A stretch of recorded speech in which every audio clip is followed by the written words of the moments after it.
ပုဂ္ဂလဒါနဝတ္ထုဒါန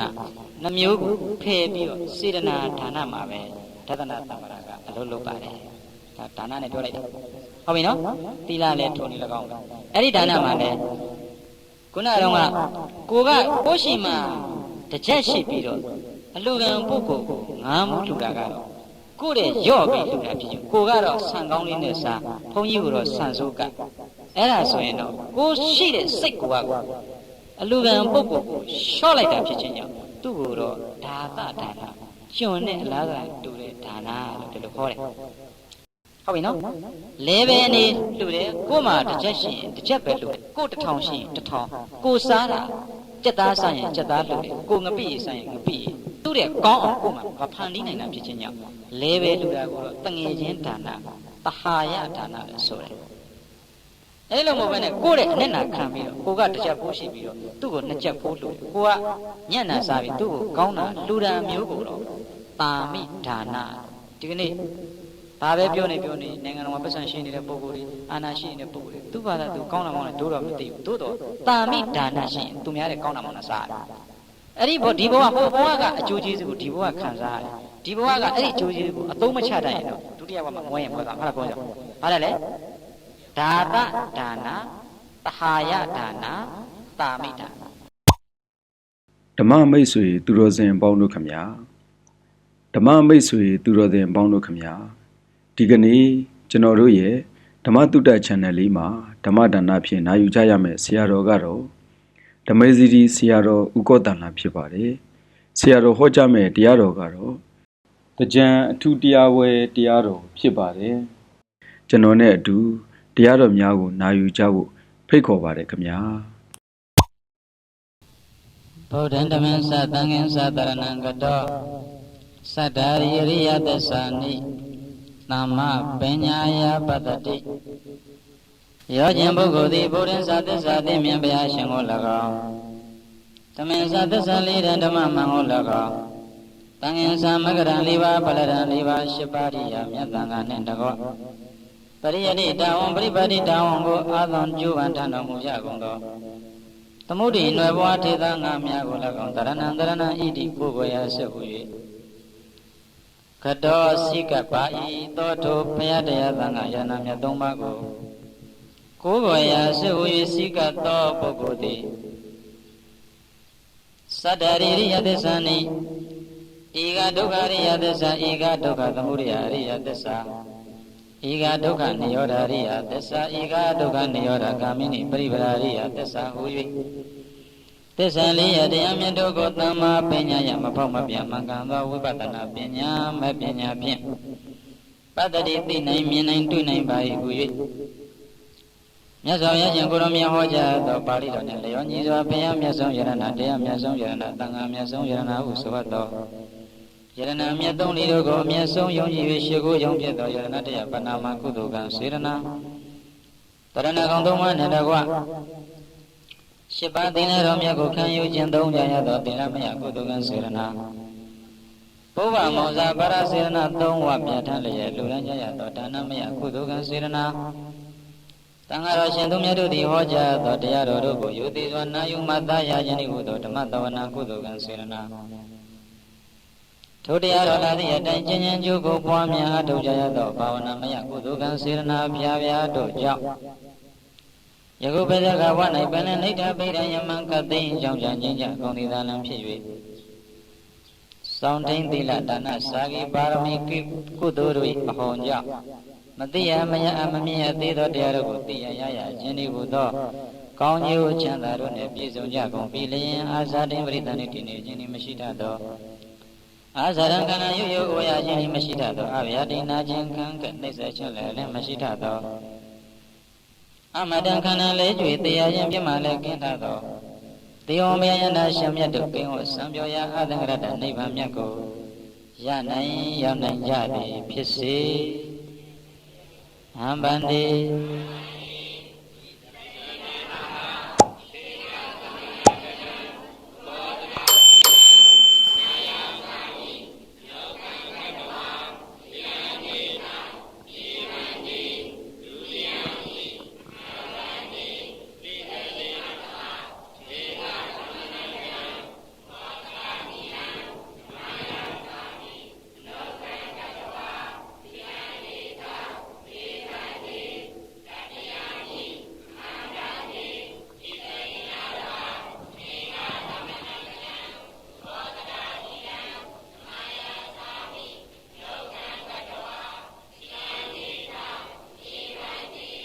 ယမံဝရမိတံဝရိထနမောတတ္တဗဂဝတောရဟတောသမ္မာသမ္ဗုဒ္ဓတ္တ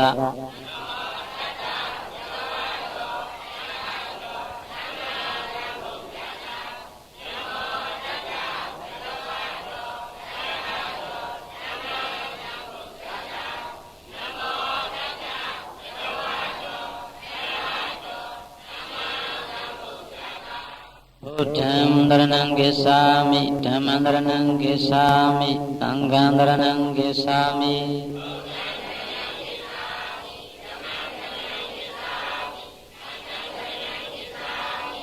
ဒုတိယံဂစ္ဆာမိ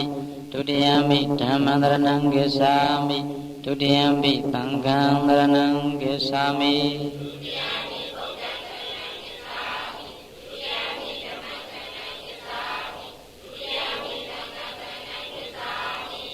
တတိယံပိဗုဒ္ဓံတရဏံဂစ္ဆာမိတတိယံပိဓမ္မံတရဏံဂစ္ဆာမိ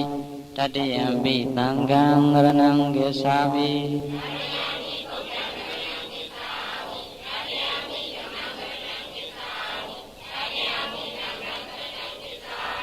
တိတရဏကဏံပရိဘောဏံပါဏတိပါဒ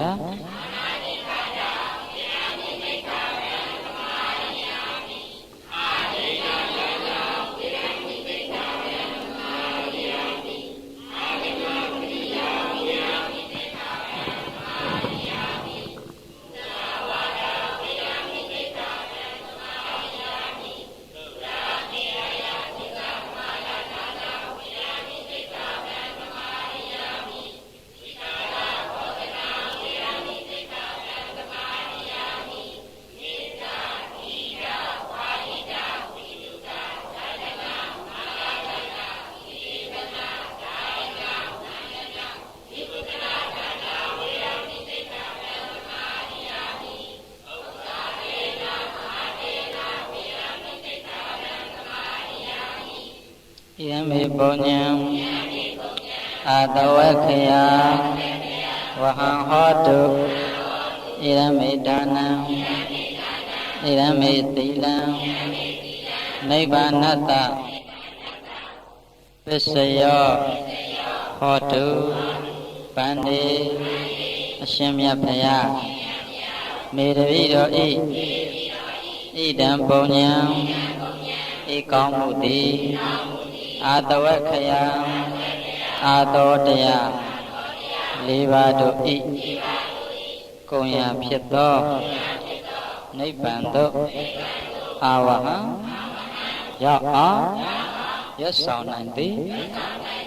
ဟောတုစင်စစ်မသွေဖြစ်ပါစေတည်းမေတ္တိတော်ဤဣဒံဒါနဣဒါနတိဣဒံသီလံဣတိလတိနိဗ္ဗာနတ္တဒုက္ခခတိချုပ်ပြတ်ငြိမ်းရာနိဗ္ဗုဒ္ဓသောလင်းစွာဆက်ဆက်ရောက်စေတတ်သောအထောက်ပံ့ကောင်းသည်ဖြစ်ပါစေသာအရှင်ဘုရားသာယောနှလုံးပြောပြဖို့သူတော်ကောင်းတို့သုမေသင်တရားနာပိသပေါင်းသူတော်ကောင်းတို့သည်ဝိညုပဒဌာနိဘုရားစာရှိကုန်သောအရိယသူတော်စင်တို့သည်အသက်နှင့်လည်း၍တကယ်ပင်ချင်းမြတ်နှုတ်အပ်ကုန်သောအပရမဌာနိဒိဋ္ဌိတဏမာနဟုဆိုသောပပ္ပစတရား၃ပါးတို့ကငါသီလဝေသုံးသက်ခြင်းကဆွဲလန်းခြင်းကမကုန်သောဘုဇိတာနိတဏှာရိဟူသောအကျုံးပြမှလွတ်ပြီးကုန်သောသမာဓိတံဝတ္တနိကာနိဥပဇာသမာဓိအပ္ပနာသမာဓိတရား၂ပါးကိုကောင်းစွာမသွေဖြစ်ပွားစေတတ်သောဣမာနိသီလနိတရဏဂုံ၃ပါးနှင့်တကွအင်္ဂါ၈တန်ရှိသောဤသီလတော်မြတ်တို့ကိုသမ္မာကောင်းမွန်စွာခဏိတဝခံယူခြင်း၃ရကုန်ပြီးသည်ဖြစ်၍အပမရိဏမမိတ်မလျောမဖို့မဆမြင်မြင်သောတတိတရားဖြင့်တမ္ပါရိထာကိုယ်စီကိုငါမကျိုးမပေါင်းမပြောင်းမကြားရအောင်လုံခြုံစွာစောင့်ထိန်နိုင်ကြပါစေကုန်သတည်း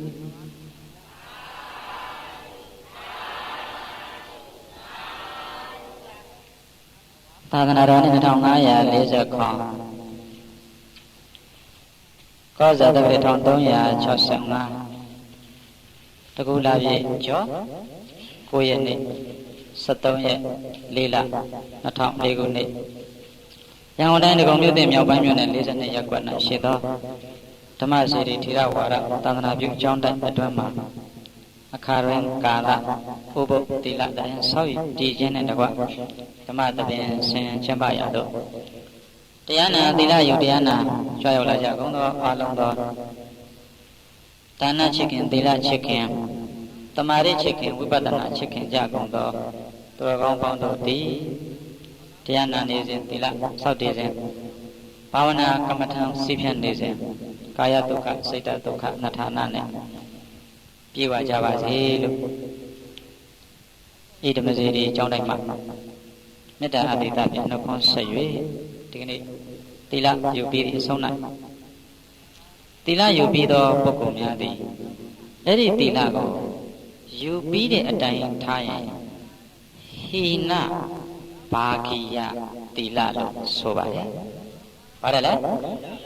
ဟိနဘာဂိယဒါနလည်းဒီတိုင်းပဲပြုယုံတက်တက်ဆိုရင်ဒါနမှလည်းထိုနည်း၎င်းပဲဒါသဒါနပဟာယဒါနတာမိဒါနလို့ဒါနမှလည်းဒီလိုရှိတယ်အဲ့ဒီတော့တမန်လေးပြောရင်တော့မူလအထကထာဖွင့်တဲ့အတိုင်းကိုပြောရင်တော့ဒါနကိုဘုန်းကြီးများပထမဖွင့်ပြပါမယ်ဝတ္ထုဒါနပုဂ္ဂလဒါနစေတနာဒါနဘယ်နှမျိုးလဲဝတ္ထုဒါနပုဂ္ဂလဒါနစေတနာဒါနအဲ့တော့တရားတိတိဒါနယောအချင်းဥလူမောတိယောအချင်းမောင်ဝန်းစောတိယောအချင်းဒေါ်တင်လှတိယောအချင်းဒေါ်ခင်မအေးတိအများကြီးပေါ့ဗျာစွဲနေတာဆိုဒီနေ့မှတွေ့တယ်မျက်စိနဲ့တဲ့တယ်ပဲဆိုယောဆိုဟုတ်ပြီနော်ယောတဲ့တယ်လို့ဆိုဒီမှာမောင်ဝန်းစောနီးတယ်လို့ကိုမျက်စိနဲ့တဲ့တယ်လို့ဆိုလာအဲ့တော့ယောအချင်းပုဂ္ဂိုလ်ဒီလူဥဖြူဥနီဥလာအများကြီးပဲအဲ့တော့ယောအချင်းပုဂ္ဂိုလ်ဒီတရားတိပြီးလူတတ်၏ပေးလူတတ်တာဖြစ်ခြင်းကြောင့်အဲ့ဒီကတ္တာတတိပေးတတ်တဲ့တတ္တိရှိတဲ့တရားဓမ္မဘုန်းကြီးပဲပေးလူဘယ်သူပဲလူပေးလူတတ်တဲ့ပုဂ္ဂိုလ်ကိုဒါကြောင့်မလို့အဲ့ဒီပုဂ္ဂိုလ်လေဒါနလို့ခေါ်တော့ပုဂ္ဂိုလ်ဒါနလို့ဆိုတယ်ပေးလူလေဆိုရင်သူ့လှူစင်ရတစ်ခုခုမပါဘူးလားပါမယ်အဲ့ဒါကြတော့ဓာတပန္တိဒါနံပေးလူအပ်လို့ရေခဲတတာလှူတယ်တပူးလှူတယ်ဆွန်းလှူတယ်ဝတ္ထုငွေလှူတယ်အဲ့တော့အလှူဝတ္ထုကိုလေပုဂ္ဂလဒါနပုဂ္ဂိုလ်ကိုဒါနဝတ္ထုကိုဒါနလို့ခေါ်တယ်နောက်ဆုံးကြတော့ဒီယတိဣတေနာတိဒါနံလို့ကြားဣတေနသို့မဟုတ်ဣတာယဤစေတနာဖြင့်ဤကံဖြင့်တို့ကြအဲ့ဒါကြတော့စေတနာဣတာယဤစေတနာဖြင့်လို့စေတနာကိုသွားကောက်လိုက်တာဖြစ်ခြင်းကြောင့်စေတနာဒါနပုဂ္ဂိုလ်ဒါနသည်ကိုနှစ်သက်တဲ့ပုဂ္ဂိုလ်ကိုလှူမယ်ဝတ္ထုဒါနသည်ကိုနှစ်သက်တဲ့ဝတ္ထုကိုတန်ဖိုးထားတဲ့ဝတ္ထုကိုလှူမယ်အဲ့ဒီဝတ္ထုကောင်းမကောင်းမျက်စိနဲ့မြင်ရပါတယ်ခုဒီမှာရှိရတဲ့ကိုကျော်စုံမမြရေခဲတတာကြီးဟာ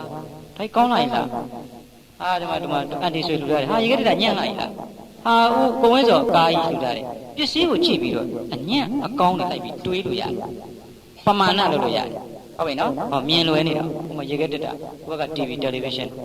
အဲ့လိုလိုက်ပြီးတော့တွေးလို့ရတယ်ဟာဒါကဒေါ်တန်လိုက်လှူထားတဲ့ကျောင်းလေဒေါ်ခင်မိုင်းလှူတဲ့ကျောင်းကလည်းမကောင်းဘူးဝတ္ထုဖြစ်ခြင်းအဲ့ဒီဝတ္ထုမှာပမာဏရှိတယ်ပုဂ္ဂိုလ်လည်းသူက9ချက်လို့တဲ့ပုဂ္ဂိုလ် तू က30 तू က100 तू က3သိန်းလို့ပုဂ္ဂိုလ်ဒါနမှာလည်းအဲ့ဒီလိုလိုက်ပြီးတော့မျက်စိနဲ့ဒီနေ့ဘုန်းကြီးတို့မှဇာရရေးထားတယ်ဥပဒုငွေဘလောက်ဒေါ်ဘဒုငွေဘလောက်ဆိုရေးထားတယ်အဲ့ဒါဝတ္ထုဒါနပါစေတနာဒါနကြတော့ညံနဲ့ပဲငွေ10သိန်းတော့လှူလိုက်တယ်အဲ့ဒီ10သိန်းမှာ10သိန်းနဲ့တန်လောက်အောင်ဖြစ်ပေါ်တဲ့စေတနာရှိပြီအဲ့ဒါဘုန်းကြီးဟောတာလည်းမသိဘူးဆိုတော့မေရိဒေါ်တန်လာ10သိန်းဟိုဒေါက်တာဦးလုံးမောဇနီးဒေါက်ကန်ဆို10သိန်းကလဟုတ်ဖက်နဲ့10သိန်းစသဖြင့်ငွေအများကြီးလှူသွားတယ်အဲ့ဒီငွေ10သိန်းမှာလေ10သိန်းနဲ့10သိန်းမှာဒါနစေတနာကလည်းအဲ့10သိန်းမကလိုက်ဖြစ်မဖြစ်ဆိုတာကြတော့ကာယကံရှင်ပဲသိတဲ့လုပ်ငန်းဖြစ်သွားတယ်ဟို white board ထဲမှာကိုဝင်းစောရေးထားတာကတော့ဖတ်လို့မရဘူးလားရတယ်ဘယ်နှသိန်းလဲ10သိန်းဒီကပို့ဖတ်လို့ရတယ်10သိန်းကို17သိန်းလို့ဖတ်လို့မရဘူး9သိန်းလို့လျှော့တယ်လျှော့ဖတ်လို့လည်းမရဘူးတိုးဖတ်လို့လည်းမရဘူးသဘောပေါက်လားဒါပေမဲ့ဝိထုဒါနပုဂ္ဂလဒါနမှာလည်း ဒေါက်တာလူမောဒေါခင်ဆွေဆိုဒေါက်တာလူမောနေတော့ယောက်ျား2ယောက်ရေးလို့ရတယ်ဟိုကိုက်ချင်းရေးခံမလားမေးကြည့်စမ်းရေးခံရဆယ်မကြီးတော်တယ်လားတော်ပြီဒေါခင်မအေးဒေါခင်မကြီးကိုသူယောက်ျား2ယောက်ထိုင်ရေးရမရဘူးနော်မရဘူးသိကြပါမိမလည်း2ယောက်ရေးလို့ဘယင်းနေလက်ထက်တုန်းကတော့ရှင်းပါဗျာအခုဒီမှာဒီထဲမှာပြောတာလူသူရှိပြီးသားပုဂ္ဂိုလ်က2ယောက်ရှိရင်2ယောက်ရေးပေါ့1ယောက်ရှိရင်1ယောက်ရေးပေါ့ရေးလို့ရတယ်ပုဂ္ဂိုလ်ကိုလည်းတိုးရင်ရော့ရင်လုပ်လို့မရဘူးဝိထုကိုလည်းတိုးရင်ရော့ရင်လုပ်လို့မရဘူးလှူသွားပြီးပြီးပါဒါပေမဲ့စေတနာကတော့လူလောက်ကိုလည်းချလို့ရတယ်နတ်လောက်ကိုလည်းတင်လို့ရတယ်ဗြဟ္မာလောက်ကိုလည်းသွားလို့ရတယ်ဒီတဲ့နှိမ့်သွားတဲ့ငရဲလည်းကြရင်ကြသွားတယ်အဲ့ဒါကြောင့်မလို့ပုဂ္ဂလဒါနဝိထုဒါနနှမျိုးကိုဖယ်ပြီးတော့စေတနာဒါနမှာပဲဒသနာသမ္မာရကအလုပ်လုပ်ပါတယ်ဒါနနဲ့ပြောလိုက်တာဟုတ်ပြီနော်သီလလည်းထုံနေ၎င်းအဲ့ဒီဒါနမှာလည်းခုနကတော့ကိုရှိမှတစ်ချက်ရှိပြီးတော့အလူကံပုဂ္ဂိုလ်ကိုငားမှုလှူတာကတော့ကိုယ့်ရဲ့ရော့ပြီးလှူတာဖြစ်ရင်ကိုကတော့ဆန်ကောင်းလေးနဲ့စားဘုန်းကြီးကတော့ဆန်စိုးကအဲ့ဒါဆိုရင်တော့ကိုရှိတဲ့စိတ်ကအလူကံပုဂ္ဂိုလ်ကိုရှော့လိုက်တာဖြစ်ခြင်းကြောင့်သူ့ကိုတော့ဒါသဒါနကျွန်နဲ့အလားတူတူတဲ့ဒါနလို့ဒီလိုခေါ်တယ်ဒီတော့အဲ့ဒါနတွေဘာတွေဖြစ်လဲနော်အဲ့ဒါနဘာတွေဖြစ်လဲဆိုတော့အခုမေတော်အေးတို့ရဲ့သူတို့ရှိပါလာတဲ့ကာသမာကားဆရာလေးတွေဒါနှိမ်တာမဟုတ်ပါဘူးဟိုမစ္စတာအေးကိုလည်းကိုအေးကိုလည်းခဏပြောတယ်ကိုအေးကကားကောင်းကြီးတော့စီးနေရတာပဲကိုဝင်ဆိုဟုတ်လားဘာကြီးစီးနေရကားကောင်းကြီးတွေဝင်ကြီးတွေစီးတယ်ကားကြီးစီးတယ်ဒါသူပိုင်ဟုတ်လားမဟုတ်ဘူးနော်တိုက်အိမ်ကြီးမှာတော့နေနေရတယ်ဒါပေမဲ့အိမ်ပိုင်ရှင်အိပ်ပြီးမှအိပ်ရတယ်အိမ်ပိုင်အိမ်ရှင်မအိပ်ခင်မနိုးခင်စောစောထားရတယ်သူတို့စိတ်ကြိုက်တွေကိုလှုပ်ပေးရတယ်နေတာကတော့သိန်း900 600 1000တန်တဲ့အိမ်ကြီးမှာနေရတယ်သို့တော့သူကလည်းလွတ်လပ်တို့ဓဏီအိမ်လေးတွေပြင်တော်အိမ်လေးတွေမှာနေတဲ့သူတို့လွတ်လပ်မှုမရှိဘူးအဲ့ဒီအိမ်မင်းရှင်ရဲ့မျက်နှာနဲ့ကြည့်နေရတယ်အဲ့ဒီပုဂ္ဂိုလ်များသည်ဒါနရဲ့စွမ်းအားကြောင့်မစ္စတာအေးသည်ဒါနစွမ်းအားကြောင့်ကားကောင်းကြီးနေတိုင်းမောင်းရတယ်ပိုင်ရှင်အနေနဲ့မမောင်းရဘူးဒရိုင်ဘာအနေနဲ့နှိမ်တာမဟုတ်ဘူးနော်အဲ့ဒါဒီဒါသဒါနကိုလှူခဲ့တာများလို့ဟုတ်ပြီနော်လဲပဲအနေလှူတယ်ကို့မှာတစ်ချက်ရှိရင်တစ်ချက်ပဲလှူတယ်ကို့1000ရှိရင်1000ကိုစားတာကြက်သားဆိုင်ရင်ကြက်သားလှူတယ်ကိုငပိဆိုင်ရင်ငပိသူ့တဲ့ကောင်းအောင်ကို့မှာမဖန်တီးနိုင်တာဖြစ်ခြင်းကြောင့်လဲပဲလှူတာကိုတော့တငယ်ချင်းဒါနတဟာယဒါနလို့ဆိုတယ်အဲ့လိုမဟုတ်ဘဲနဲ့ကိုယ့်ရဲ့အနဲ့နာခံပြီးတော့ကိုကတစ်ချက်ဖိုးရှိပြီးတော့သူ့ကို2ချက်ဖိုးလှူတယ်ကိုကညံ့နာစားပြီးသူ့ကိုကောင်းတာလှူတာမျိုးကိုတော့ပါမိဒါနဒီကနေ့ဘာပဲပြောနေနိုင်ငံတော်မှာပတ်စံရှင်းနေတဲ့ပုဂ္ဂိုလ်တွေအာဏာရှိနေတဲ့ပုဂ္ဂိုလ်တွေသူ့ဘာသာသူကောင်းတာမောင်းတာတို့တော့မသိဘူးသို့တော့ပါမိဒါနရှိရင်သူများတဲ့ကောင်းတာမောင်းတာစားတယ်အဲ့ဒီဒီဘဝဟိုဘဝကအကျိုးကျေးဇူးကိုဒီဘဝခံစားရတယ်ဒီဘဝကအဲ့ဒီအကျိုးကျေးဇူးကိုအသုံးမချတတ်ရင်တော့ဒုတိယဘဝမှာမွဲရင်မွဲသွားဟုတ်လားပြောကြဘာလဲလဲဒါသဒါနသဟာယဒါနတာမိဒါနသီလလည်းအဲ့ဒီလိုပဲသီလယူယုံလေးယူပြီးပြန်သွားရင်ဟိနဘာဂိယသီလဘုဘုနေမလို့အခါတွင်းမလို့သီလလာရင်အဲ့ဒီသီလကိုတမာတိနာတမာတိဖြင့်ပရိဒေါတိတာစေကြောခြင်းသုတ်တင်ခြင်းမရှိဘူးပညာဖြင့်စေကြောသုတ်တင်ခြင်းမရှိတာဖြစ်ခြင်းကြောင့်အဲ့ဒီသီလကိုယူလေးသီလဟိနဘာဂိယသီလရုပ်သောအဖို့မှာတည်တယ်ဒါလို့ဆိုရင်ဓမေသတိကျောင်းလိုက်တဲ့ကိုလာပြီးသီလယူတဲ့သူတွေကိုယုံပါတယ်လို့ပြောတာမဟုတ်ဘူးနော်ဦးဒီမှာဒေါ်တင်လာနဲ့ဒေါ်ခင်မကြီး2ယောက်ထိုင်နေတယ်ဒေါ်ခင်မကြီးရဲ့သီလယူပြန်သွားတယ်ဒေါ်တင်လာကသီလလည်းယူတယ်ဒီသီလကိုတမာတိပညာနဲ့သုံးသပ်တယ်ဒေါ်တင်လာယူသောသီလသည်မြတ်သောသီလဖြစ်သွားတယ်ဒေါ်ခင်မကြီးယူသောသီလသည်ဟိနဘာဂိယဖြစ်သွားတယ်အဲ့ဒီဆိုရဘာမှမလုပ်ဘူးအိမ်မှာနေတယ်သူ့ရဲ့ဆိုင်ရင်တော့ဒေါ်ခင်မကြီးရဲ့တာတယ်ဟုတ်ပြီနော်အိမ်မှာဘာမှမလုပ်တဲ့နေလူတဲ့ဆိုင်တော့သီလယူလိုက်တာဖြစ်ခြင်းကြောင့်တာတရားရောရှိတယ်သို့တော့အဲ့ဒီသီလကိုတမာတိပညာများဖြင့်စေကြောတုတ်တင်မှုမရှိရင်ဟိနဘာဂိယသီလမဆောက်တည်တဲ့ပုဂ္ဂိုလ်ပြောကြလို့လားမလို့လေသူကသီလမဆောက်တည်တာပြောကြမှာမလို့လားအဲ့တော့သီလဆောက်တည်ရင်2မျိုးရှိတယ်လို့သူ့ကိုဟောကြလို့လေလားတော်ဆိုရင်တကယ်ဆိုရင်သူ့အိမ်မှာသူနေတယ်သူ TV ကြည့်နေမှာဗျာရေဘက်ခံထွက်နေသူ့ကျုပ်တို့စကားတဲ့ထက်မပြောတော့ဘူးခင်ဗျာသီလလာယူတဲ့ပုဂ္ဂိုလ်ကကျုပ်ကဟောရမှာလေသီလမလာမယူတဲ့ပုဂ္ဂိုလ်တွေကိုမင်းတို့သီလမယူတဲ့ပုဂ္ဂိုလ်လို့ပြောကြမလို့ပြောကြလို့လားမလို့သီလယူပြီးရင်တော့ဖြင့်ဝိပဿနာပညာများတမာရီများနဲ့ဆေးကြောတဲ့ပုဂ္ဂိုလ်ကိုတော့အဲ့ဒီပုဂ္ဂိုလ်ကိုတော့မြတ်သောသီလယူတဲ့ပုဂ္ဂိုလ်လို့ဆိုတယ်သီလယူပြီးရိုးတန်အဲ့ဒီသီလလေးကိုလည်းမပြောက်မပြည့်အောင်စောင့်တည်ရတော့မှန်ရင်သို့တော့ခုနဒေါ်တင်လာနဲ့ထောက်တတ်ရင်ဒီနာဘာကြီးဖြစ်သွားတယ်တ တစ်ပုဂ္ဂိုလ်ရဲ့တစ်ပုဂ္ဂိုလ်ကအန်ဒီဆိုရင်ဘာတိလာမှမယူအိမ်မနေတယ်ရေဘက်ကထွက်တယ်နှစ်ပုဂ္ဂိုလ်တော့ခင်ဗျားတိလာလာယူတယ်ဒါသူ့ကိုအိမ်ပြန်သွားတယ်သူ့တိလာလေးသူနှလုံးသွင်းနေတယ်ဟုတ်တယ်နော်သုံးပုဂ္ဂိုလ်ဒေါ်တင်လာကတိလာယူပြီးတမာတိဘာဝနာပညာဘာဝနာနဲ့အဲ့ဒီတိလာကိုပုတ်ပေးနေတယ်ပုတ်တိုက်ပေးနေတယ်ဟုတ်ပြီနော်အဲ့ဒါဆိုရင်တော့ဟိနဘာဂိယကလွတ်တယ်အခုဒီမှာဝိပဿနာအသိဉာဏ်လေးတွေဓမ္မအသိဉာဏ်လေးတွေပေးလိုက်ခြင်းတော့ကိုယူထားသောတိလာကိုတမာတိဖြင့်ပုတ်တိုက်ပေးလိုက်တယ်ပညာဖြင့်ပုတ်တိုက်ပေးလိုက်တယ်နော်ဘာလဲလဲတိလသည်သူ့တန်းရှိလို့ရှိရင်တိလပဲအဲ့ဒီသူ့တန်းရှိသောတိလကိုစောက်တိလစောက်တိလကောင်းပါတချို့မထီနီးတွေအမျိုးစုံရှိတိလကနေတက်တဲ့နေစနစ်ရှိတယ်တမာတိကနေတက်တဲ့နေစနစ်ရှိတယ်ပညာကနေတက်တဲ့နေစနစ်ရှိတယ်ဘယ်လိုလဲတိလကနေပြီးတော့မက်ကင်ဝင်သွားတဲ့နေစနစ်တမာတိကနေမက်ကင်ဝင်သွားတဲ့စနစ်ပညာကနေမက်ကင်ဝင်သွားတဲ့စနစ်တခါတရံမှာသီလကရှေ့ဦးဆောင်နေပြီးတော့တမာတိပညာကနောက်ကလိုက်သွားလိုက်တခါတရံမှာတမာတိကတိတ်အားကောင်းနေပြီးသီလပညာကနောက်ကလိုက်သွားတယ်တခါတရံမှာပညာကအားကောင်းပြီးသီလတမာတိကနောက်ကလိုက်အဲ့တော့သုံးခုလုံးတော့စုံရတယ်လက္ခဏာရေး၃ပါးလဲထိုးလိုက်မယ်စရှုကစားကတော့လက္ခဏာရေး၃ပါးပဲဟုတ်ပြီနော်စရှုတော့ကတော့လက္ခဏာ၃ပါးပဲဒါပေမဲ့တပါးချင်းဖြုတ်ချလက္ခဏာရေးရှုတော့ကတော့၃ပါးပဲဒါပေမဲ့တပါးချင်းဖြုတ်ချအဲ့လိုဖြုတ်ချတတ်ရအာရောဗျာအိသဒုက္ခအနတ္တပါဗျာဒီလိုမရဘူးဒါတော့ဗျာဒီလိုဘယ်လိုရှုလဲအဘုန်းကြီးလည်းတပ္ပရူပအိသခယတိနာဒုက္ခဘယတိနာအနတ္တအသာရကထေနာဘောဒီလိုပဲရှုတယ်မှန်တယ်ဒီလိုသီလတွေယူပြီးလို့ရှိရင်လိုက်ဆိုခိုင်းတယ်တပ္ပရူပံအိသခယတိနာဒုက္ခဘယတိနာအနတ္တအသာရကထေနာလို့မှန်တယ်သို့တော့တကယ်တမ်းတရားဝင်သွားတယ်ပန်းနိုင်ဝင်သွားတဲ့အခါကျတော့ကျတော့ဘောလုံးကစားတာတွေ့နေတာပဲဂိုးထပန်းနိုင်မယ်အားလုံးတော့ဂိုးသမားကနောက်ကဂိုးကီပါကကန်တင်ရှေ့အလဲတန်းကစားတကယ်တမ်းသွန်းသွားတာတယောက်ပဲဟုတ်တယ်နော်ဟုတ်တယ်နော်တယောက်ပဲသွန်းသွားတာပဲဂိုးသွင်းတဲ့ပုံကိုပဲကျတော့မလုပ်လိုက်လေမဆိုဒေါက်တာလူမိုးကြီးဂိုးသွင်း18မိနစ်ကိုလူမိုးလို့ပဲရေးလိုက်ဒီမဲ့လူတွေအကုန်လုံးမပါဘူးလားပါတယ်အကုန်လုံးရှောက်ရေးလို့ရမရဘူးမှန်မိတယ်နော်ထင်လွယ်တဲ့ဥပမာပေးလိုက်တယ်မှတ်မိလားဆရာတော်ဥပဒနာကဂိုးသွင်းနေဆိုရင်ကောသန္နာလို့ပဲဒီမှာခေမာဂိုးသွင်းဆိုခေမာ48မိနစ်မိနစ်50ဟုတ်တယ်နော်ဒီမဲ့လူတွေကမပါဘူးလားကာကွယ်ပေးဖို့လက်မြောက်ပေးတယ်ခုနပြောလို့တောက်ကဘက်ကဖြတ်တယ်ဒါတွေမပါဘူးလားဒါတယောက်ပဲရေးမှတ်မိလားအဲ့သဘောကိုအဲ့ဒီတိုင်းမှာအားလုံးတော့ဝိုင်းရှုလိုက်တာပဲဒါတူပဲရေးမယ်နော်ဒီတော့ကိုကလက္ခဏာရေး၃ပါးတွေဝိပဿနာရေးတော့ရှိတယ်သို့တော့မိမိကဘာထက်လဲပုဂ္ဂိုလ်ကြည့်လိုက်သိတယ်တချို့တကားတော့မှဒါတွေကသိထက်တယ်မဆိုတော့ဘုန်းကြီးတို့ကဒီဥစိန်ထုံးတော့တော်ခင်စီလို့သူတို့ကြည့်လိုက်နော်ကိုယ်ကသိပြီလားဒါတွေကထက်တယ်အဲ့ဒါတရားထက်တဲ့ပုဂ္ဂိုလ်ဘယ်လိုဝိပဿနာပေးရလဲတချို့ကဉာဏ်ထက်တယ်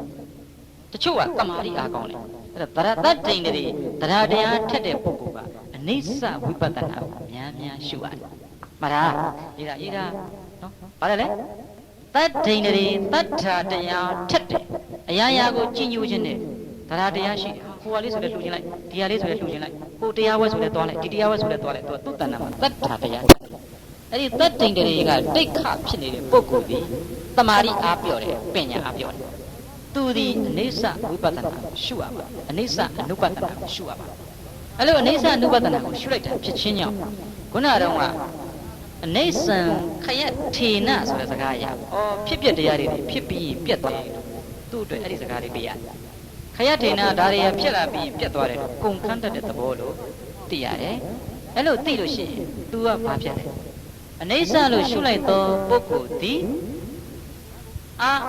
နိမိတ်တအာယေအနာငယ်လုံးနဲ့နိမာယေလုံးနဲ့မိတောင်းနာလုံးစင်အာနိမိတ်တအနိစ္စလို့ကြည့်လိုက်ဒီမှာကြည့်လိုက်ဟောဒီနာတကားလေးထိုင်တယ်ဒီနာတကားလေးကိုဆရာတော်ဥပဒနာအနိစ္စလို့ရှုလိုက်ရင်သူ့ရဲ့အရေးနဲ့မိတ်တန်နဲ့ကျုပ်တန်နဲ့မထင်တော့ဘူးအနိစ္စခယထေနလို့ကုန်ခန်းတတ်တဲ့ဖြစ်ပြီးရင်ဖြစ်တဲ့မရှုတာဖြစ်ချင်းကြောင့်အလုံးထိန်အကောင်တရားကြီးထင်တယ်တဘောပါလား formless ပဲအဲ့တော့ form ကြီးတွေထင်းနေတာဒီနိစ္စလို့မရှုလိုက်တဲ့အခါမှာအဲ့ဒီ form ကြီးတွေပျောက်သွားတယ် formless ဖြစ်သွားတယ်အဲ့ဒါကိုအာနိမိတ်တနိဗ္ဗာန်လို့ဆိုတယ်တတ္တိန်တွေထက်သောပုဂ္ဂိုလ်ဒီမခိုင်မြဲတဲ့အနိစ္စလို့ရှုလိုက်တာဖြစ်ခြင်းကြောင့်အနိစ္စနုပတနာရှုခြင်းကြောင့်အာနိမိတ်တသူဝင်သောနိဗ္ဗာန်သည်အရေးနမိတ်မထင်တဲ့သဘောနဲ့နိဗ္ဗာန်ကိုဟာငါတို့တွေကပုံသဏ္ဍာန်တွေမှာတို့ကလိုက်ထင်းနေတာပဲခဲလို့ကြည့်တယ်လေကာတိုက်အကုန်လုံးပုံသဏ္ဍာန်တွေဆရာတော်ဥပဒနာရဲ့ပုံစံတွေဟာကျောင်းမရဲ့ကျောင်းတဖုံကြီးရဲ့ကာတိုက်အကုန်ပုံသဏ္ဍာန်တွေလိုက်ထင်းတယ် အဲ့ဒီအနေဆာလို့ရှုလိုက်တဲ့ပုဂ္ဂိုလ်သူတကယ်နိဗ္ဗာန်ဝင်ဗာနိဗ္ဗာန်လဲအာနိမိတ်တအရေးနမိတ်မရှိတဲ့နိဗ္ဗာန်ဝင်မယ်ဒီတော့တို့ဆရာဓမ္မများကဒါလည်းပါဠိတော်စကားပါသနိမိတ်တံဒုက္ခအနိမိတ်တံဒုက္ခရေးတာမှတ်ထားတယ်ဘုန်းကြီးခင်ဗျာလည်းမှတ်ထားခင်ဗျာဝိုက်ပုံမရတော့ခင်ဗျာဗလာစောတုံးလေးမှတ်ထားရမယ်နော်ဘာလဲအနိမိတ်တံအနိမိတ်တံအသနိမိတ်တံဒုက္ခအနိမိတ်တံဒုက္ခအဲ့ဒါဘာလဲရေးထားကိုယ်နာမနေတဲ့ပုဂ္ဂိုလ်လည်းရေးထားမှာဒါမှဘုန်းကြီးကခင်ဗျာမှတ်တမ်းလိုက်တင်တာမှာဆရာတော်နာမရှိတဲ့ပုဂ္ဂိုလ်ကမှတ်တမ်းတင်တာနော်ဆရာတော်နာမနေတဲ့ပုဂ္ဂိုလ်မှတ်တမ်းတင်ရမယ်ဆရာတော်ကလည်းအမြဲတမ်းအဲ့အာနိမိတ်တနိမိတ်တံဒုက္ခအနိမိတ်တံဒုက္ခတွက်လိုက်အဲ့ဆိုရင်ဘာလဲအလှမ်းကြည့်တဲ့ထိန်းကနေလှမ်းကြည့်လိုက်ဟောထင်လာပြီကိုနဲ့မတည့်တဲ့ပုဂ္ဂိုလ်လည်းထင်မယ်တဲ့တာလည်းထင်မယ်ကောင်းအာယုံနဲ့ကောင်းဓမ္မယုံနဲ့ထင်မယ်ဆိုးဓမ္မယုံနဲ့ထင်မယ်ဟုတ်ပြီလားအဲ့ဒါဆိုရင်ပနိမိတ်တအဲ့ဒီဆိုးဓမ္မယုံတော့လည်းကောင်းဓမ္မယုံလည်းကောင်းပေါ်လာတော့ဗါတဲ့ဒုက္ခသစ္စာပွဲအလုံးသိမ့်ပွေဒါကပရိသံမိတ္တဘက်ကလာတယ်တို့ဆရာတော်ကြီးဆိုရင်ဟေးမရောက်ကောင်းသလားဟေးဘာစိတ်အဲ့ဒါကောင်းစောဥပစိတ်ဘုရားနိမိတ်တဒုက္ခပြီးဟောအလုံးကောင်းတာနိမိတ်တဒုက္ခအာနိမိတ်တဒုက္ခငါတို့ဒါလေးနဲ့နေတယ်နှစ်ကြောင်းပဲနိမိတ်တဒုက္ခအာနိမိတ်တဒုက္ခပြီးသွားတယ်သူအဲ့တော့ပြီးတာဗောဗျာဘိုးကလာအဲ့ဒါနဲ့နေတာနိမိတ်တခင်ဗျားတို့ကဒါကဒေါခင်မအေးဒါကဒေါတင်လာအဲ့ဒီဟာတွေကတော့ဒီပုံလေးကိုခင်ဗျားတို့ဆွဲဆွဲပြီးဖော်နေတာကိုယ်ဆိုခင်ဗျာကိုရီးယားကမပြောဘူးလားဆရာတော်ဥက္ကဋ္ဌလာကြည့်လိုက်တယ်ဘာမှမသိဘူးဟိုး6ယောက်ကဟိုညီမတွေအိမ်မှာသူရဲ့ကိုယ်ရခဏထိုင်နေနိုင်ငံညာပြန်လာဥစိတ်တော်ဟာသူတို့ကတော့ပြောကိုကဘာမှမခံစားဘူးသိလည်းမသိဘူးဟုတ်လေပထမဇလန်းရဲ့နောင်ဖြစ်မှာရဲ့ဥက္ကဋ္ဌလာသိလားမသိဘူးကျုပ်မှနမိတ်တွေရှိလားမရှိတော့ကျုပ်ကိုဖော်ပေးလို့မရဘူးသူတို့ကတော့ပြီးတဲ့ဘက်ကလေမင်းသမီးလေးကထွက်ပြေးသွားလိုက်တာအမလည်းပွက်ပြီးတယ်ညီမမသိဘူးဘာမှမခံစားဘူးဘာလို့လဲအာနိမိတ်တဖြစ်နေလို့အဲ့ဒီအတိုင်းပဲဖြစ်သွားရင်ဘုန်းကြီးရှိမှဝင်းနေတာလေမပေါ်မုန်းတာလေဟာဥစိန်သူကြီးပြန်ပြီမဲ့သူကပတ်ထားတယ်ဟုတ်တယ်နော်အဲ့ဒါကိုဝင်းစောကနေသူတို့ထောက်ပြန်တွေ့လားဆရာတော်ကကြည့်တော့တယ်ဘာမှကဲမဆိုတော့ကုလူမော်ဘောလုံးမကြီးဘုန်းကြီးကိုလာပြောတယ်ဟိုတို့လက်ဗရမ်းမှာလည်းကိုမောင်ကလာပြောတယ်ဘုံသတိရလိုက်တာနတ်ဟိုကိုသွန်းကသိကောင်းတာပဲဟောခမရဓမ္မယုံနဲ့လိုက်ကန်နေသေးတာဟုတ်ဆိုတိုင်းဆိုပေါ်သွားတယ်ဟုတ်ပြီလားသူဗမာကြီးလိုက်ကန်နေတယ်ဓမ္မယုံနဲ့လိုက်ကန်ပြပြောစမ်းတော့နားထောင်တာပြောတာပေါ့ကိုမောင်တော့ဘောလုံးသိသွားတယ်ပြည့်ကြည့်လိုက်သေးတယ်တရားဝဲလို့ဒါရောက်အပယ်ကြမယ်တော့မဆိုးဘူးထင်းလင်းအောင်မြင်အောင်ပြောရတယ်အဲ့ဒါသူတခါတော့မှသွားပြီးတော့ဘုန်းကြီးကိုလာပြီးဘလို့ဂိုးသွင်းမုံလေးဘလို့ကောင်းမှာအာဆန်နဲ့မန်ချက်နဲ့ကောင်းတာဗျာဘုန်းကြီးကပြောပြအဲ့နဲ့တရားဝဲကြတော့ဥမောင်ကြီးရဗျာဓမ္မယုံနဲ့လာပြီးကျုပ်ကိုဂိုးတွေသွင်းပြနေတယ်ဟုတ်ပြီလားအဲ့ဒါပါလေနိမိတ်တံဒုက္ခအနိမိတ်တံဒုက္ခဒါကနောက်ဆုံးယဟန္တာတွေနောက်ဆုံးဆရာတော်ဥက္ကံကဘုန်းကြီးတို့နောက်ဆုံးခန္ဓာဝင်ကြတော့မယ်အချိန်လေးထိမှာဘုန်းကြီးရဲ့အဖေကြီးကဒေါ်တင်လောက်အလွန်ချစ်တာမေးကြည့်တယ်စနေမကောင်းနေရမင်းထွက်သွားတယ်အနာမောင်းထုတ်လိုက်သူကတော့ဒီအာယုံကြီးကိုသိချစ်မြတ်လို့သောအာယုံနိမိတ်တံဒုက္ခဖြစ်သွားတယ်အဲ့မယူတော့ငါ့ကိုသမီးဘုန်းကြီးအောက်ကသမီးမမြတ်မြတ်ကျအသိချစ်တယ်မင်းကိုရင်ပဲခေါ်ပြီးကိုရင်နှစ်ပါးတည်းပဲစကားပြောတယ်မင်းဘာလာကြိုင်လက်မအတင်လို့လည်းမခေါ်သွားဘူးကြိုင်ဘာမှအလွန်ချစ်တဲ့မိန်းမသေရင်တော့လက်ကလေးကြိုင်နိုင်မှာဆိုတော့နှလုံးကတော့နေလုံးဝကိုအနာကိုလာမခံသွားဘာလဲအာနိမိတ်တံဒုက္ခတို့ရင်ဒီကိုနှစ်သက်တဲ့အရာဆိုရင်ဥရုမောင်ကလည်းတော့အန်ဒီဆွေကိုချစ်မြင်တယ်သူ့မျိုးသမီးသူခေါ်မယ်လေခေါ်လိုက်ရင်ဘာလဲပြောအဲ့ဒီနမိတ်ပါသွားလိုက်ရင်ခိုးမှဝိပဿနာနောက်ဆက်ပြတ်အဲ့တော့မပါတော့ရှင်းလုံးအားကြီးတဲ့နမိတ်တွေကိုမယူရဘူးမွန်လုံးအားကြီးတဲ့နမိတ်ကိုလည်းမယူရဘူးဝိပဿနာမှတ်မိလားကိုသိချစ်တဲ့အာယုံကိုလည်း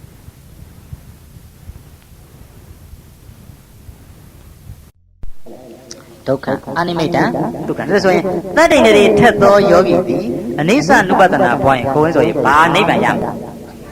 ကိုနိဗ္ဗာန်နဲ့ကိုလေခင်ဗျားတို့လူလို့မရဘူးဘာလဲလူလို့မရဘူးဒေါ်တင်လိုက်ရမယ့်ဥစ္စာကိုလူမောကလူယူလို့မရဘူးကိုလူမောရမယ့်ဥစ္စာကိုဘယ်ရှင်ဘုရင်မှလည်းမရဘူးဘယ်တရားမင်းမှလည်းမရဘူးမြတ်စွာဘုရားကလည်းခင်ဗျားနိဗ္ဗာန်ကိုလာအာယုံမပြုဘူးအဲ့ဒီကိုရတဲ့အရာကိုကိုယ့်ဘာသာကိုအာယုံပြုမှာအဲ့ဒါတွေသဘောပေါက်လို့ကိုနိဗ္ဗာန်ကိုအာယုံပြုမှာဘုံဆိုင်တရားမဟုတ်တိတဲ့ကိုပိုင်တရားပဲတမာရိနဲ့တမာရိအာယုံတွေထိတ်ကြည့်လိုက်တချို့သိတယ်လေတချို့ကစိတ်တည်တည်ငြိမ်နေတရားနာနေကြည့်တာဒကာဓမ္မတွေထဲမှာလည်းဘုန်းကြီးတို့လှမ်းကြည့်လိုက်သိတယ်တချို့ဒကာဓမ္မအလွန်တမာရိကောင်းတာဒီမိမတမာရိကောင်းတယ် အိမ်ငိုက်နေရတယ်မဟုတ်ဘူးမှတ်နေတယ်သူ့ပြန်မလို့အန်ဒီဆိုရအသာလေးငြိမ့်နေကျွန်တော်သူ့ခေါ်မေးလိုက်တယ်ဟာထိုင်နဲ့ခလေးမလေးဟာဒီကောင်လေးတမားလေးကောင်းလိုက်လားနော်တွေ့တယ်နော်တရားဝဲတွေမှာတေးသေးချာကြည့်ရတယ်မင်းတို့တေးသေးချာကြည့်နားထောင်ဒီကောင်မလေးကငါမြန်ကြိုက်လို့မြန်ချောလို့မြန်ကြည့်ရတာငါခေါ်မေးလိုက်ထိုင်နဲ့ဟာအကုန်မင်းနေတယ်ပြင်သူတို့မှလည်းမေးစရာချက်ရှိတယ်ဟာတော်လိုက်လားအသက်လေးတွေ15 18နှစ်နဲ့ချီးကျူးရတယ်နော်ဘာမဟုတ်တဲ့ခလေးမလေးတွေဒီကောင်မလေးတွေခင်ဗျားတို့ထင်တယ်နန်းနဲ့ပြန်တယ်လေးထင်တယ်မဟုတ်ဘူးလာတက်ပြီးတော့နိဗ္ဗာန်အထူးကိုသိကျင်တယ်ဗျာနိဗ္ဗာန်တွေကဘုံဆိုင်တွေလားလူတကာပိုင်တယ်လားဘုန်းကြီးတွေကဟောတာနိဗ္ဗာန်တွေကအများကြီးပဲဒီလောက်ကောင်မလေးလာပြီးမေးတော့10တန်းအောင်ပြီးသားကျောင်းဆရာမလေးတယောက်လေနင်တို့အဖေတွေမေးဖို့ကောင်းတာဆွမ်းလာကြောင်းဘုန်းကြီးကိုသွားမေးတယ်ဟာအဲ့ဒါနဲ့ဓမ္မစရိဆရာတော်သွားမေးနင်မေးတယ်မင်းငါတို့လည်းမဖြေနိုင်ဘူးလေနော်ကောင်မလေးနှစ်ယောက်က10တန်းအောင်ပြီးသားတယောက်10တန်းအောင်တဲ့တယောက်ပဲတရားတွေကိုကြွတော့တရားကနိဗ္ဗာန်မှာဆုံးတယ်ပြောတယ်နိဗ္ဗာန်ကဘလို့လဲဘာကြောင့်ညံ့နိုးရတာဟာမေးတာခဲတော့မမေးသင့်ဘူးလားမေးသင့်တယ်နော်အဲ့ဒါခရီးမလေးသူတို့ရှင်းပြလိုက်တာသမီးတွေတော့လွယ်လွယ်ကူကူပဲရှင်းပြလိုက်တာသမီးရေနိဗ္ဗာန်က2မျိုးရှိတယ်ပဥပါတိတေသအနုပါတိတေသ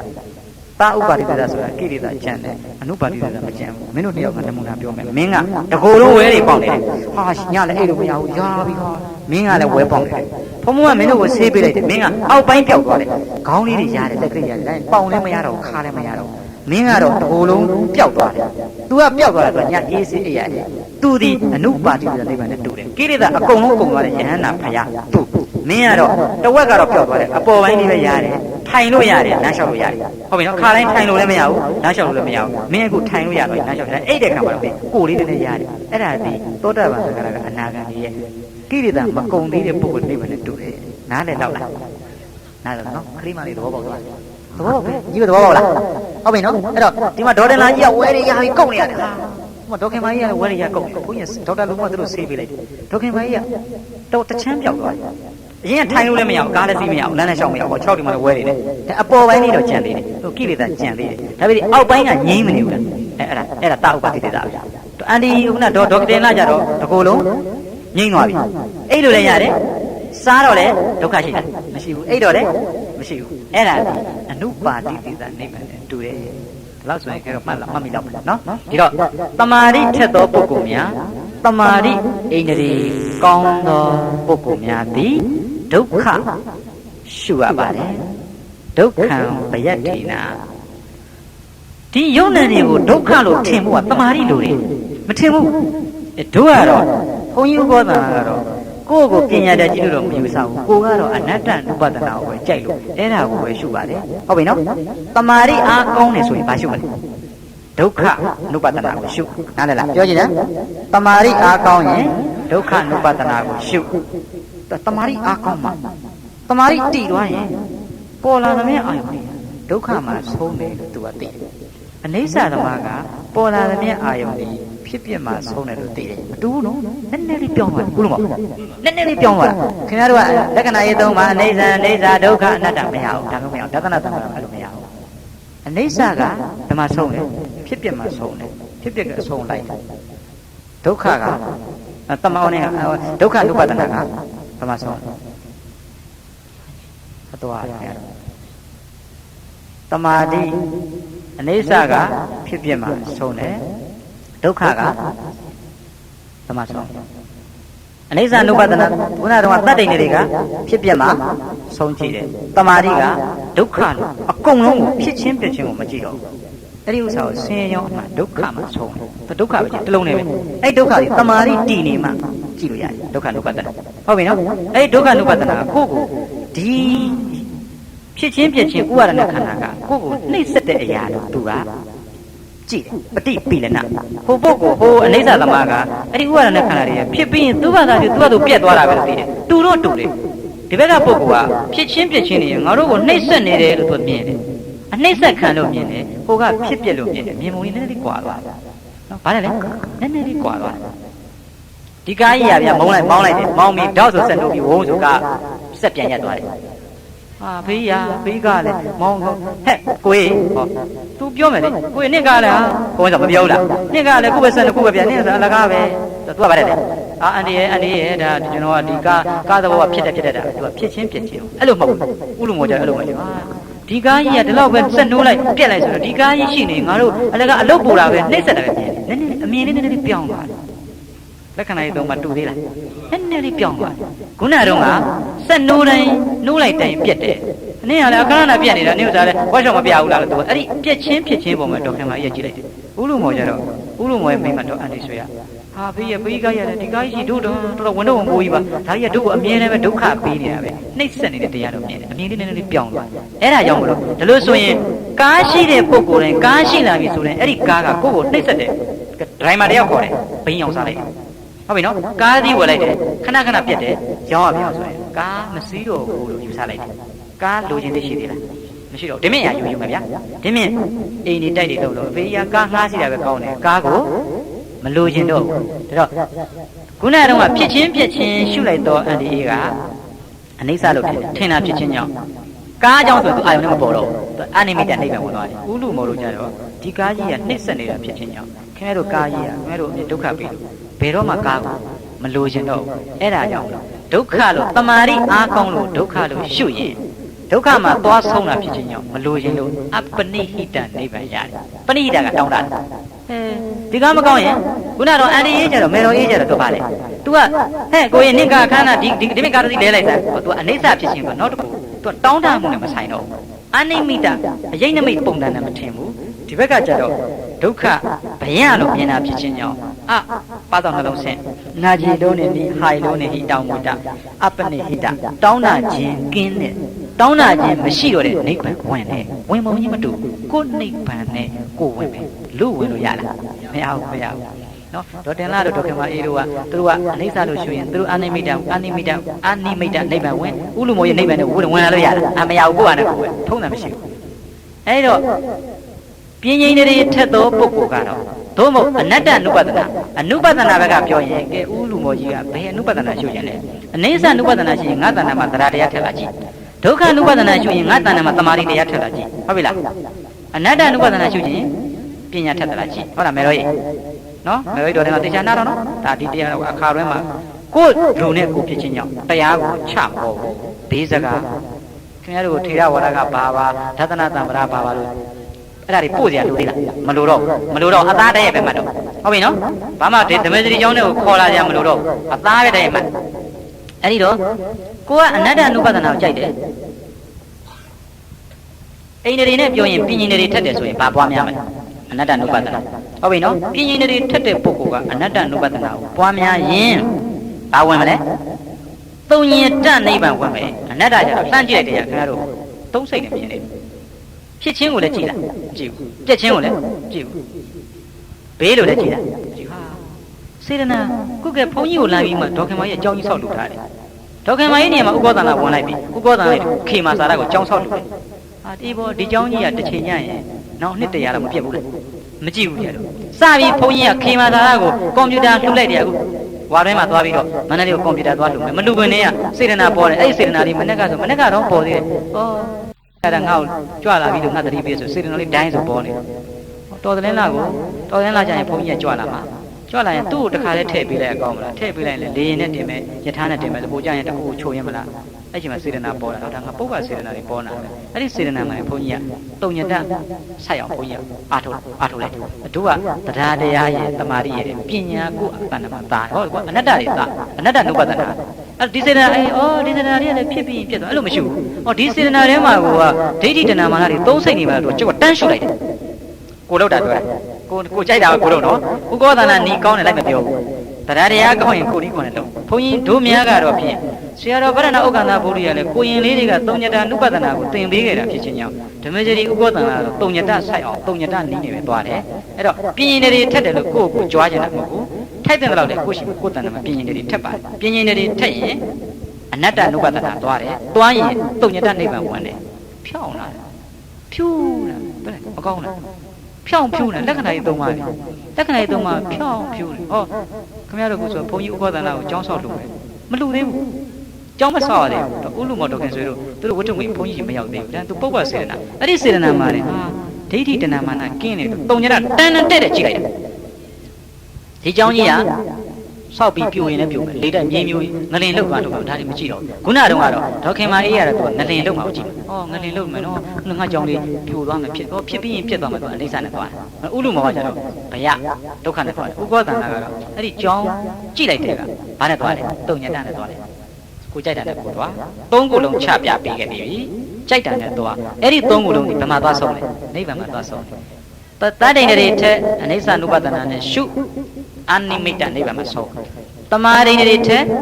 ဒုက္ခနုပဒနာလို့ရှုအပ္ပနိဟိတတောင်းတခြင်းကင်းတဲ့နိဗ္ဗာန်မှာဆုံးပညာတွေထက်အနတ္တနုပဒနာလို့ရှုသုံးစိတ်နေတယ်0 theory လေ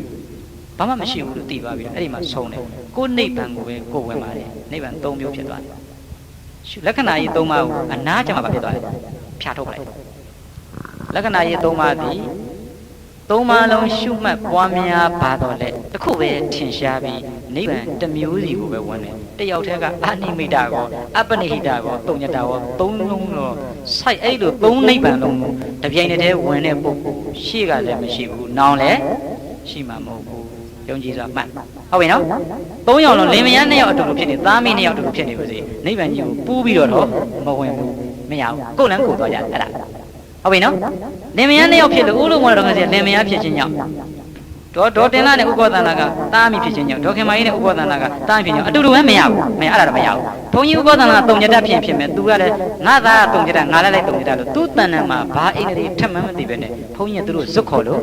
မရဘူးကိုနိဗ္ဗာန်နဲ့ကိုဝင်မယ်ကဲဒါကတော့နိဗ္ဗာန်ဆိုတာတွေကိုနည်းနည်းလေးပေါ့ဗျာနော်အဲ့ဒီနေ့နာကံပိရကဗျာလေးနည်းနည်းလေးခံလို့ကြည့်လိုက်နော်ဟုတ်ဦးစင်များလဲစာကလေးခြင်နာမယ်ခဏတည်းဆိုတာဘယ်ရလဲလို့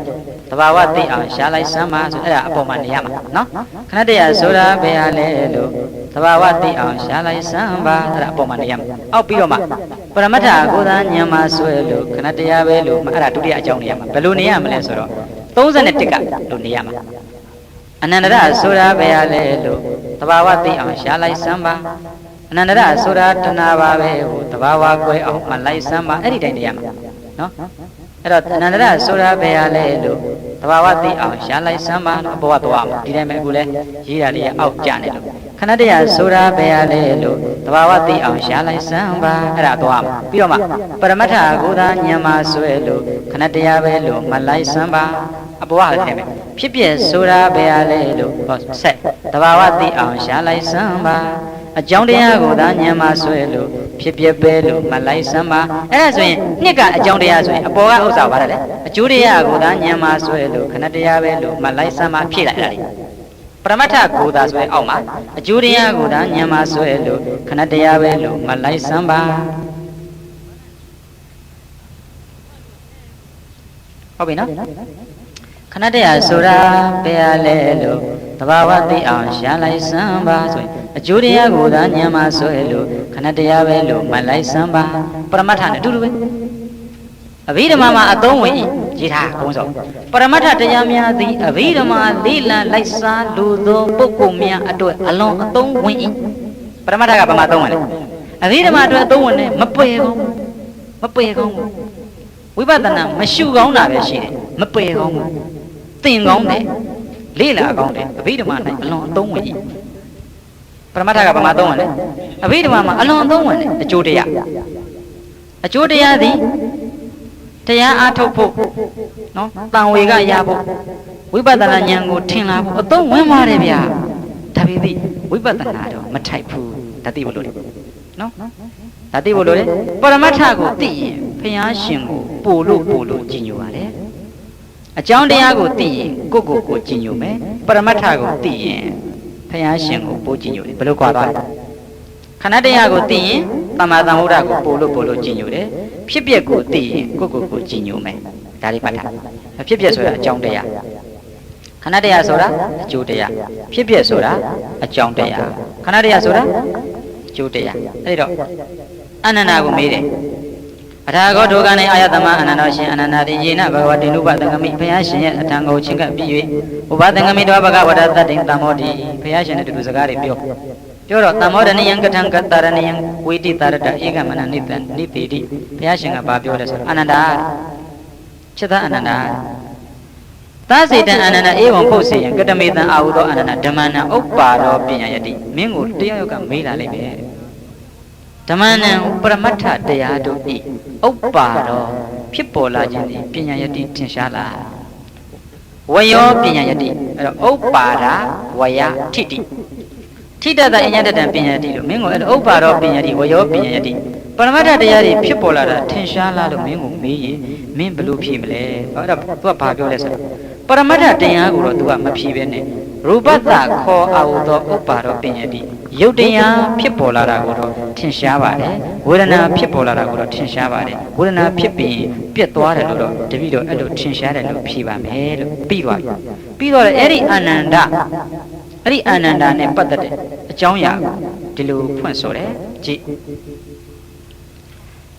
အဲ့တော့ဒီခုနအာနန္ဒနဲ့ပြောလိုက်တဲ့အရာသည်တဲ့ဖယားရှင်တွေထင်ရှားတာမျိုးမဟုတ်ပါဘူးတဲ့နော်ဘာတယ်လဲဥပ္ပါရောဇာတိအက္ခတောပင်ငောဝုဒ္ဓဝယောတိစအညတတံဇရာဝုဒ္ဓထိတိစအနုပါလနာဥပ္ပါရဆိုတာဘာလဲဇာတိကိုပြောတာဥပ္ပါရဆိုတာဇာတိအဲ့တော့ဥပ္ပါခဏတရဆိုတာဘာလဲဥပ္ပါဒထိတိဝယရေးထားခဏတရဆိုတာဘာလဲခဏသုံးအပေါင်းညီမတို့တစ်ချက်ပြန်လိုက်မယ်မန်နေအဲ့ဒီစာကလေးပြီးနာမယ်ကတ်ရေးကပိုကောင်းတယ်ခဏတရဆိုတာဆိုတဲ့နေရာမှာခဏတရကဘာလဲအပေါ်လေးမှာရှင်းနေရရှင်းရင်ခဏတရဆိုတာခဏသုံးအပေါင်းနောက်မှတမင်နဲ့ကိုယ့်ကိုဘာလို့ဒီနေရာလေးတစ်နေရာလေးကပ်နောက်ကျတော့ကျဲကျဲလေးရိုက်ဥခေမောကျဲကျဲလေးရိုက်ခိုင်းပြီးတော့အဲ့လိုတခါတည်းအဲ့ဒီထဲရေးထည့်တယ်ကောင်းတယ်ခဏတရဆိုတာခဏသုံးအပေါင်းခဏကခဏတရကသုံးဘာလဲဥပ္ပါဒဝယဥပ္ပါဒထိတိပင်ကသို့မဟုတ်ဝယအတူတူပဲဥပ္ပါဒထိတိပင်ကဥပ္ပတိပင်ဒါပြောတာမြန်မာလိုမှတ်ချင်တယ်ပါဠိလိုမှတ်ချင်မှာဥပ္ပအခရာဥပသောရေချာဓာရွေတဥပသာသနွေထောက်မိုင်းလုံးနဲ့ဆံဃာတိဥပတိပင်ဟုတ်ပြီနော်ခဏတည်းဆိုတာဘာလဲဥပတိပင်အဲ့တော့အဲ့ဒီဥပတိပင်ဆိုတာဥပဆိုတာဘာလဲဇာတိထိဆိုတာဘာလဲဇယပင်ဆိုတာဝယမရဏအတူတူပဲအဲ့တော့အဲ့ဒီလိုမျိုးဆိုပါတယ်တဲ့ခန္ဓာတစ်ခုတိုင်းမှာအဲ့ဒီလိုသုံးခုရှိပါတယ်အဲ့ဒီသုံးခုကိုတဲ့ကြည့်အကျိုးတရားဖြစ်ခြင်းကြောင့်ဒီမှာဘယ်လိုပြောတာလဲအဲ့ဒီသုံးခုကိုတဲ့နော်အဲ့ဒီသုံးခုပဲသမ္မာသမ္ဗုဒ္ဓောစကြည်အရူပဓမ္မနံဇရာခနောနာမနတက္ကပညာပေတောအရူပဓမ္မနံနန္တရားတို့ဤဇရာခနောထိခဏကိုပညာပေတုံပြဉ္ညာချင်းကနတက္ကမစွမ်းနိုင်သမ္မာသမ္ဗုဒ္ဓောစဘုရားရှင်တို့ဒီကဝေဒနာယဥပ္ပါဒောဝယောထိတိဝေဒနာရဲ့ဖြစ်ပေါ်လာခြင်းအဲဝေဒနာလိုက်တယ်ဆိုလို့ဒီမှာနော်ဒါပါဠိတော်ဒီဖွင့်ထားတဲ့ဝေဒနာယဥပ္ပါဒောဝေဒနာလေးထင်ရှားလာတာဝေဒနာလေးတည်သွားတာဝေဒနာတည်ပြီးပြတ်သွားတယ်ဆိုတာကိုသမ္မာသမ္ဗုဒ္ဓကလွယ်၍အခြားပုဂ္ဂိုလ်ဉာဏ်မှာမထင်နိုင်ပါဘူးတဲ့နော်ဗါတယ်လေသမ္မာသမ္ဗုဒ္ဓကလွယ်၍နော်အခြားပုဂ္ဂိုလ်ရဲ့တဏ္ဍာမှာမထင်ရှားနိုင်ပါဘူးတဲ့ဟုတ်ပြီနော်နန္တရားတို့ဤနန္တရေးထားလိုက်နန္တရားတို့ဤနန္တရားတို့ဤဇရာခဏကိုနန္တရားတို့ဤဇရာခဏကိုနန္တရားတို့ဤဇရာခဏကိုနန္တရားတို့ဤဇရာခဏကိုဘုရားတို့မှလွဲ၍အခြားပုဂ္ဂိုလ်တို့မထင်နိုင်ဘုရားရှင်မှလွဲ၍အခြားပုဂ္ဂိုလ်တို့မထင်နိုင်ဒါကြောင့်မလို့ခဏတရသည်တာဝကအရာမဟုတ်ဗုဒ္ဓအရာသာလည်းဖြစ်သည်ဘာလဲခဏတရသည်တာဝကတို့အရာမဟုတ်ဗုဒ္ဓအရာသာဖြစ်သည်ဟုတ်ပြီနော်ဒီလိုဆိုရင်အောက်ကဖြစ်ပြဆိုတာကိုတော့တာဝကအားထုတ်ရမယ့်အရာဖြစ်သည်အောက်ကနံပါတ်2ကဟုတ်လားအကြောင်းတရားကြတော့ဉာဏ်မှာဆွဲပြီးမှတ်ရမယ်အဲ့ဒါပြီးတာဝကတို့ရဲ့အရာဖြစ်ပါ၏အပေါ်ကခဏတရကတော့သင်္ကတလက္ခဏာတွေဖြစ်ခြင်းကြောင့်နော်သင်္ကတလက္ခဏာတွေဖြစ်ခြင်းကြောင့်မြတ်စွာဘုရားသမ္မာသမ္ဗုဒ္ဓသမ္မာသမ္ဗုဒ္ဓောစဘုရားရှင်ကတော့ဝေဒနာယဥပ္ပါရောပညာတိဝေဒနာရဲ့ဥပ္ပတ်ဆိုတဲ့ဖြစ်ပေါ်လာခြင်းကိုလည်းပညာတိထင်ရှားပါ၏သိပါ၏ဝယောပြတ်သွားခြင်းကိုလည်းပညာတိသိပါ၏ထိတ္တသာထိတာယအဲ့ဒီဝေဒနာလေးတည်ခြင်းရဲ့အညထတံတည်ခြင်းမှာတပါအခြားမဖြစ်ခြင်းကိုလည်းပညာယတိသိနိုင်ပါ၏ကြံတဲ့တာဝကတွေကတော့မမြင်နိုင်ပါဘူးเนาะဒါဒီနေ့ခဏတရဆိုတာဘယ်ဟာလဲလို့ရဲ့ခဏတရားဆိုဒီမှာအကျိုးတရားအဲ့ဒီအကျိုးတရားကိုခင်ဗျားတို့မလုပ်နဲ့အကြောင်းတရားကိုပဲအထုတ်မယ်ဟုတ်ပြီလားအကြောင်းတရားဆိုတာဥပါဒနာခန္ဓာကိုပြောတာမနေ့ဖြင့်ကအဲ့ဒါဆက်ရှင်မယ်ကဲဆိုဣမာယဓမ္မနုဓမ္မပရိပတ်တိယ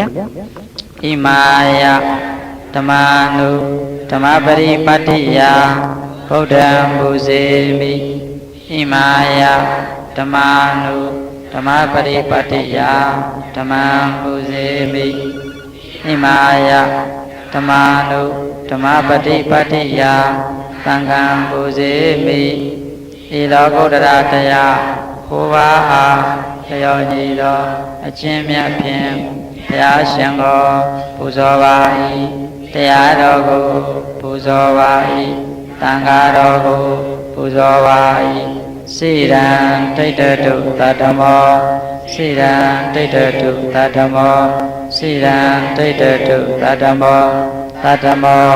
မွေတေလွတ်သောသူတော်ကောင်းတရားသည်စိရန်ကြာမြင့်စွာသောကာလပတ်လုံးတိတ္တတုတည်ပါစေတည်း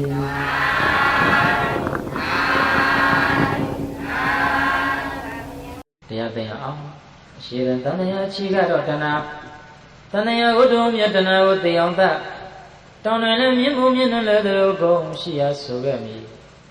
မြင့်ဖို့ကိုပုံပြု၍ကုသိုလ်ကိုမြတ်အောင်ဆိုကောင်းမှုကိုမြတ်အောင်ကြံတတ္တဝါကောင်းမကောင်းကြောင်းကံငါသာစီမံတော်လေကံသာနဲ့မိကံသာနဲ့ဖတ်ဆိုတာကတော့လောကစကားဉာဏ်သာနဲ့မိဉာဏ်သာနဲ့ဖတ်ဆိုတာကတော့ဂေါရမဘုရားရှင်ရဲ့တရားဟောပြလို့ထားခဲ့တာကထာရဏိဘိက္ခွေအာမန္တယမိဟောဝေယဓမ္မသင်္ခါရအပမရိဏသမ္မာရိထာဘိက္ခွေစပနဲ့တဲ့ချက်သားမြတ်တို့ဟန္တတ္တော80ဝါ45မယမနာပဲတရားဤမြိတ်စည်းကိုတိုက်ကြွေးတော်မူခဲ့ရသဖြင့်ခန္ဓာတော်ယဉ်နှွန်း၍ငါကိုယ်တော်ရှင်းမြတ်တည်ရင်ပင်ပန်းခဲ့ရလေသည်ဟန္တတ္တော80ဝါ45မယမနာပဲတရားဤမြိတ်စည်းကိုတိုက်ကြွေးတော်မူခဲ့ရသဖြင့်ခန္ဓာတော်ယဉ်နှွန်း၍ငါကိုယ်တော်ရှင်မြတ်တည်းပင်ပန်းခဲ့ရလေသည်ဒါနည်းယခုကာလ၌ဝါကုသိဏယုံပင်မျိုးစုံသည်ယကုံတမ္မောအင်ញင်တော်ဝဲမြောက်တို့ဥကောင်းပြူကာထေပေါင်းချမ်းရန်နန္ဒီဝံတို့ဝန်ဆံပြီးဆဲဆဲချင်းကားတဲ့၌ဟောယင်တို့ယရဏသတ္တလျာဟုရောက်လာသဗ္ဗမကရုဏာထားတဲ့သင်္ချသားတို့အားအမန္တယမိတတိတရားအသိမမကြရအောင်ရှင်နဲ့ရှားရှားရင်မိတ်ကြတော်မူခဲ့ပါအံ့သင်္ခါရအစသဝရဘင်မကြပြန်တော့ခင်မင်းတရားအရဇကမမရှိတဲ့ဒီဓမ္မယုံပိသင်္ခါရတရားတို့သည်ဝေယဓမ္မပစ္စည်းရင်တို့ရှိကြပါ၏ဝေယဓမ္မလက္ခဏာနဲ့ဖြစ်ကလည်းမစဲပြက်ကလည်းမစဲနိုင်တာမဟုတ်ထိတ်เสียတမယဝိဇ္ဇာကစာရာကြောင့်ဟေးယောဂီတို့ကြီးစိတ်သာချရပြီတော့အနိစ္စဝတ္တတို့ဘာတကားဒုက္ခဝတ္တတို့ဘာတကားအနတ္တဝတ္တတို့ဘာတကားအပမရိဏမမိတ်မလဲရောမပေါ်မဆမ်းမြင်းမြင်တဲ့တရားဖြင့်တမာရိထာကိုစီကုံကပြည့်စုံကြပါကုန်လောတမာရိထာမြင်ရမှလည်းမမိတ်နဲ့ကြားရမှလည်းမမိတ်နဲ့စားရမှလည်းမမိတ်နဲ့သွားရမှလည်းမမိတ်နဲ့နားရမှလည်းမမိတ်နဲ့ထိရတွေ့ရသိရ